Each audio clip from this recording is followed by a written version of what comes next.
Hello and welcome back to Rolly's Wheels. Today I'm going to show you how to remove and repair the button which releases the glass tailgate on a Jeep Grand Cherokee WJ model. So here we see the button I'm talking about is this one here. So this is the actual push button which will release the actual glass hatch. And on mine, that actual button doesn't work anymore, and I think it's down to the contact.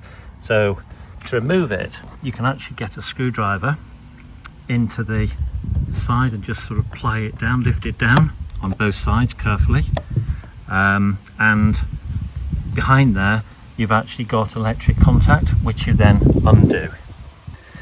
And now I'm going to take it in to show you what the inside of it looks like. So here we are, now that we've removed the button which operates the glass hatch. I've now got it away so that I can see if I can open it up, because I'm of the opinion that the problem with this is the actual switch itself. It's not operating, it's not undoing the actual catch. So I've replaced the catch itself on the tailgate, and using this button it still doesn't work. So I'm down to looking at this button. So I'm going to attempt to undo this little clip and that little clip, and then on the other side there's another two, which I'm going to try and prise apart to see what's going on inside. So now I've managed to just pry open this little clip and that one, and then again on the other side. So now I'm just going to have a little look to see what's inside here, make sure nothing sort of springs out. Take that off carefully.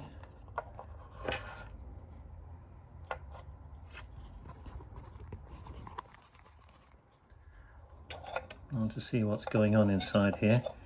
Oh, looks very rusty, and looks like the contacts in there, you see the contacts in there look as though they are not touching. Maybe looks a bit sort of short inside, I don't know, but I'm going to clean them up and also clean the spring up inside. And let's see what we've got inside here. We've got a contact, don't know whether you can see, but inside there we've got, turn this around, get a bit of light in it. You can see some contacts in there as well. So it looks as though there's a lot of muck and dirt that's in there. So maybe we'll give it a go and we'll try and clean it up inside. I'll get a little brush and a little bit of sandpaper, and let's see whether it's going to work when it's pushed up and down. Who knows? Give it a go. I'm now going to, or I've now attempted to start to clean up this spring. I'm using some wet and dry sandpaper, by the way. You can see this is very rusty on this side, but I've started to clean it up on this side. So I'm going to get it nice and clean, because then it should operate a lot better. If it's rusty, it's not really gonna work properly with the spring. But anyway, we'll get that cleaned up. Okay, so I've now cleaned this spring up a little bit better. Looks a bit more shiny, and it hasn't got any more rust on it.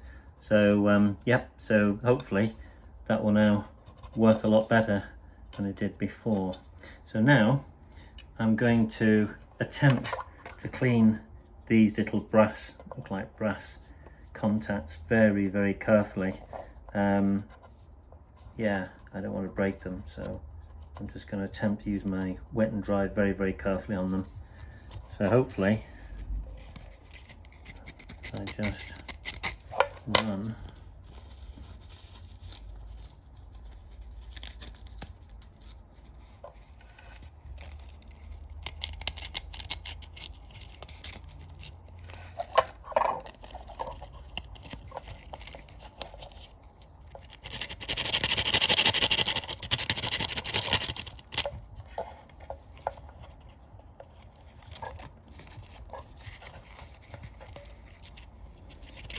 Carefully.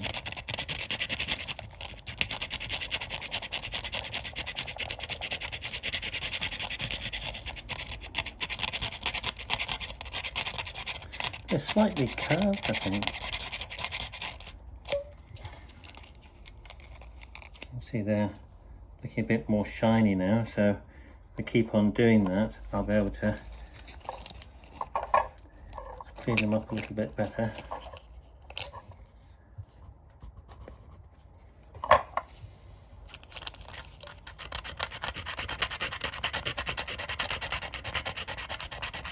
It'll be a lot of effort, and we just hope at the end of the day that I'm going to get the desired result that I'm looking for. Making sure it's all clean and I've got a proper contact. And,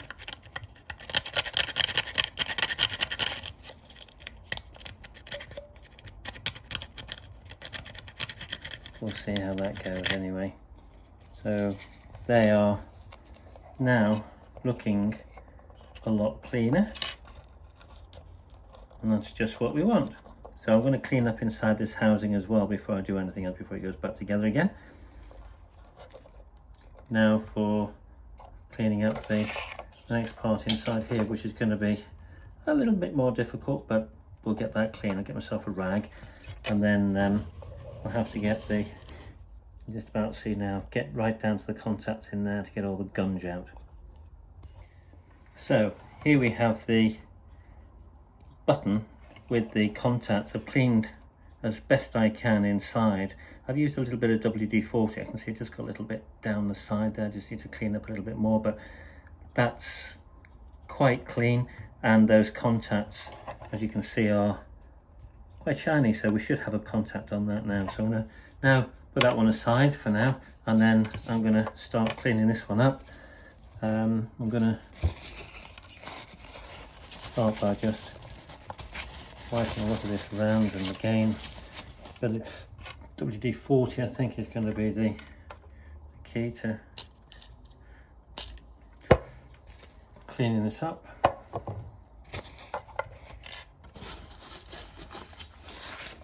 What I'm going to do is just put a bit of tissue paper in there. I'm just going to clean out around the outside of here. So all nice and clean as I possibly can. They're all fiddly bits, so I'm just using this pointed screwdriver just to chase around the plastic collar, and then you find you get quite a bit of the dirt out with a bit of WD-40. I found you can get it quite clean. You see, when you start cleaning it, you can get it look much cleaner on that one side. So I'm going to continue my job on cleaning this up on this side.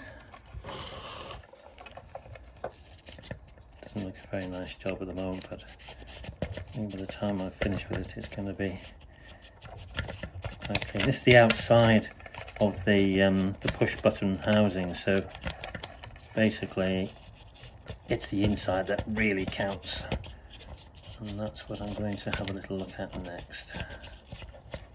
So I think, let's get all this tissue out there. Oh yeah, see the difference that's made if I just show you the light. It's a bit more, a lot cleaner, so just a bit more work on that, showing that inside. Right in the areas where it's very difficult to get to.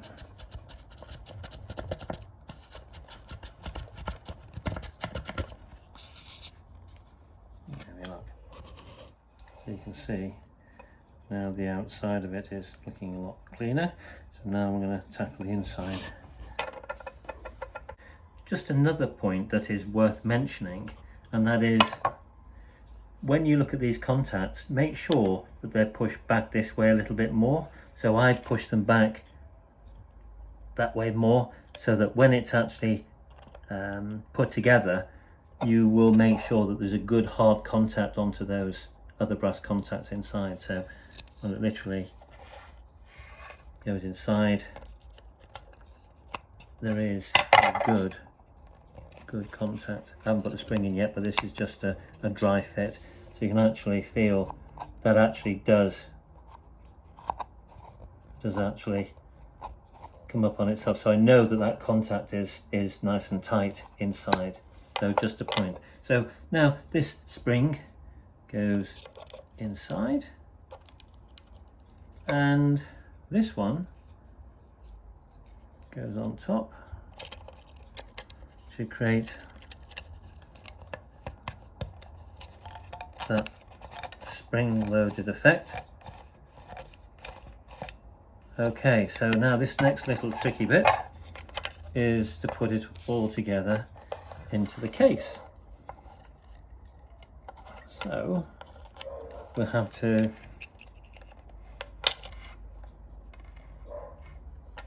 bear with me a second, because that's this way around.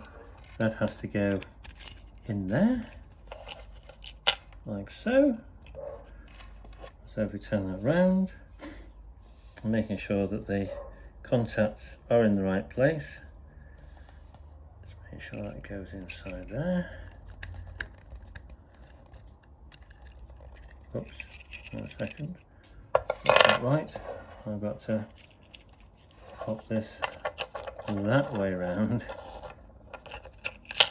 because there's a gap on this side for this contact to push onto. So let's put that together again.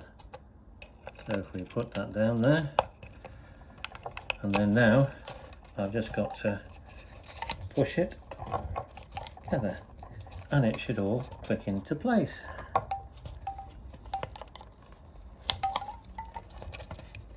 There she goes.